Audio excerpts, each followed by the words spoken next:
See, ladies and gentlemen, right here as we enter the game, I don't know, looking at it right now, I do favor RRQ's draft a bit more, maybe a lot more than BTR. They've secured a whole lot of prior heroes, and look at Alberttt, he's on that new Dragon Tamer Lancelot skin. I love it. I love it. A Lancelot skin here, and Alberttt will definitely pick that up. And now it seems like with the early game, Bigetron Alpha needs to capitalize on their composition here. Bigetron fast clear, Natalia on that high and draw and execute. The kill pressure is just real. And now Skylar, with that sidestep, will be able to somehow escape pressure. Again, Bigetron, they need to play aggressive in the early game.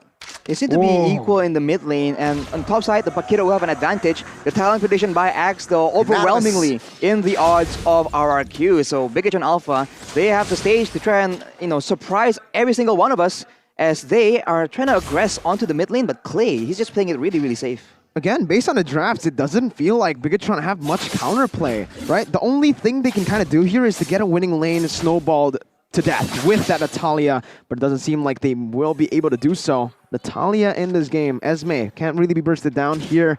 Vin as well is going to be able to spot the key out a lot, so this is going to be really good for RRQ down below. They've already formulated, they've already tried to, yeah, they are actually going for a slow push down below, getting Skylar some room to recall or maybe to put some more pressure on. Ooh, he is still camping the lane though. He looked for an opportunity, but Skylar will be able to see him. This is so annoying for Skylar to deal with, but for the most part, it's good because Bigetron Alpha, they're spending so much time sending key to the bot side for no real reward.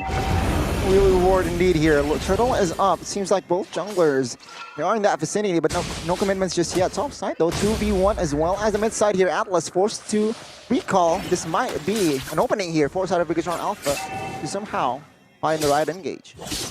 Well, you can see that RRQ Hoshi, they're trying to contest this as much as possible, but with the spells flying out from Bigetron Alpha, they might find it a bit too difficult. Real world manipulation. Turtle will be secured in the hands of Bigetron. A big RRQ. They will not force a fight just yet here. A very clean take on the first turtle. Bigetron Alpha finds the first neutral objective on in the mid side. He has no mana here.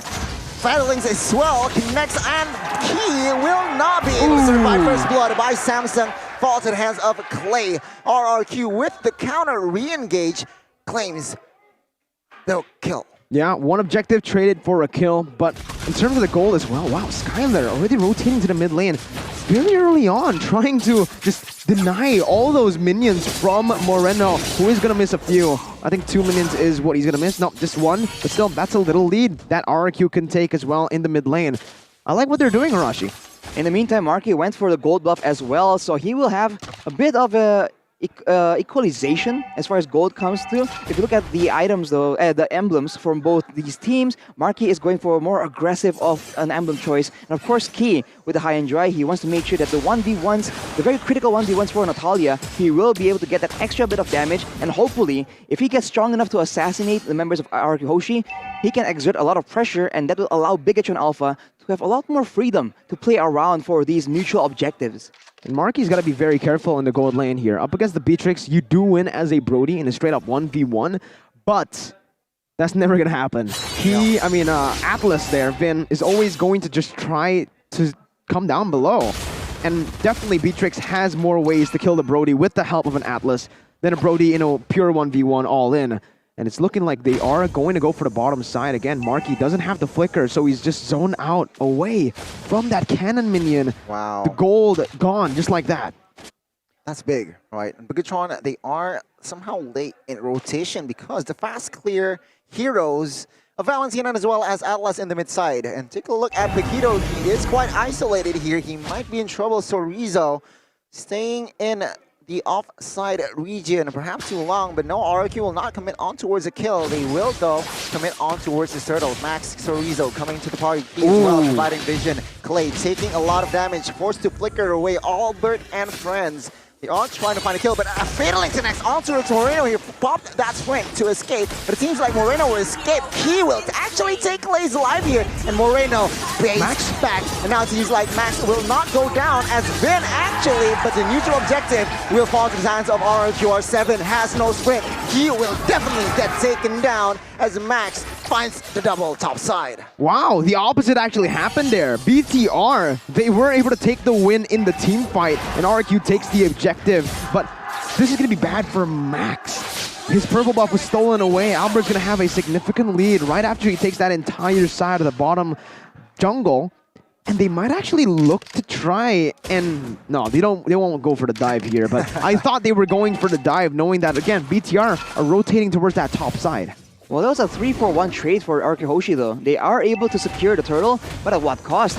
Skylar here will be able to secure the turret, but he, as well as the rest of the members of Bigetron, they were trying to actually try and save that, but the purple buff is where they make their play. Oh, very well timed. Wow. Thorn rose there by Alberttt. The shards came in too late there. Alberttt still surviving with that invade, but take a look at the mid side already. RRQ trying to find a play here. It seems like Bigetron, they do not want business, and yeah, it might be a very, very free mid, but never mind. Chorizo comes in, Clay gets taken up, but on the other side, Markyyyy also pays. It's just 1-for-1. The mid laner for the gold laner here, Mirko. Definitely worth for RRQ. BTR, they were looking for that purple buff, but Alberttt stole it without his retribution, if you guys noticed. With his Thorn Rose, he was able to steal it away from Max, who used his retri. So right now, Alberttt has a 1-level lead. He's jumping in.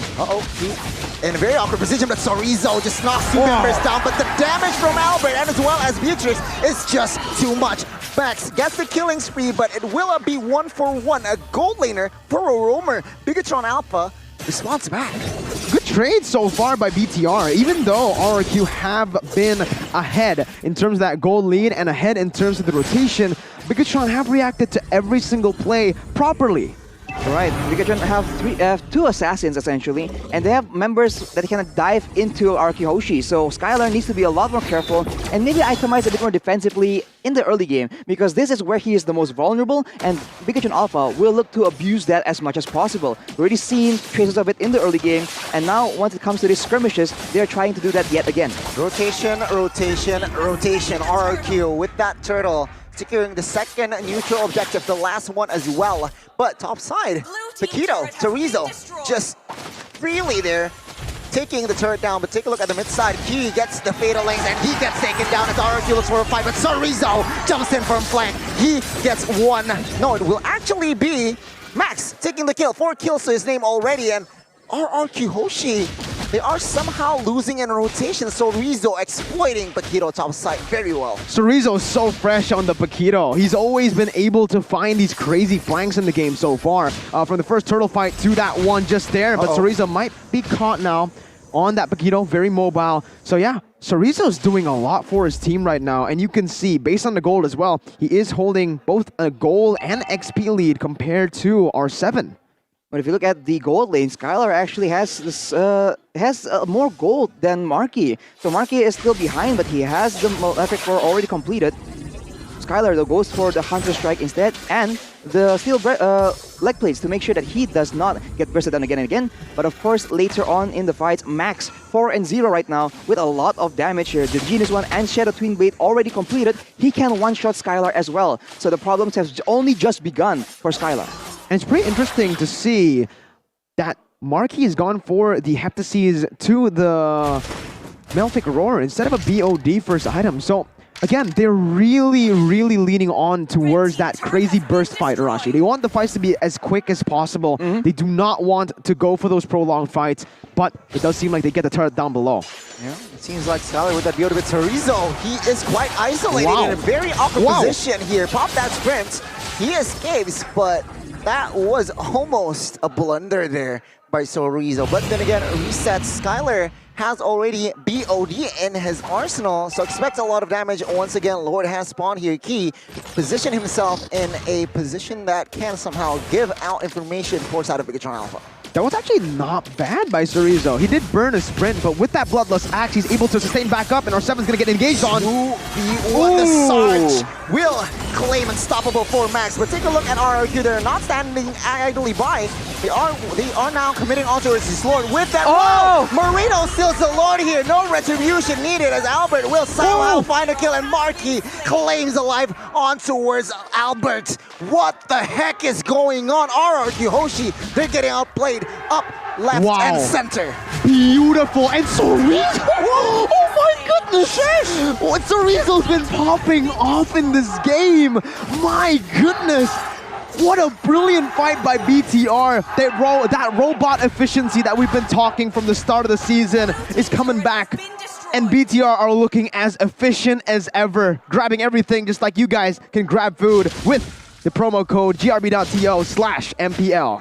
Wow, man, they're just playing it really, really quick with the rotations. And we have already mentioned, this is one of the main strengths of Bigetron Alpha, being able to be at the right place at the right time faster than their opponents, and they're abusing it completely. That fight really almost went in the favor of RRQ, but they just, they are miscalculated. And right there, R7 gets taken out yet again. Too much burst damage from the side of Bigetron Alpha. R7 gets caught here. He has no sprint in his arsenal, so it's somehow hard for him to escape. Now, the mid side, the inner turret will be the target for side of Bigetron. Will they force a fight here?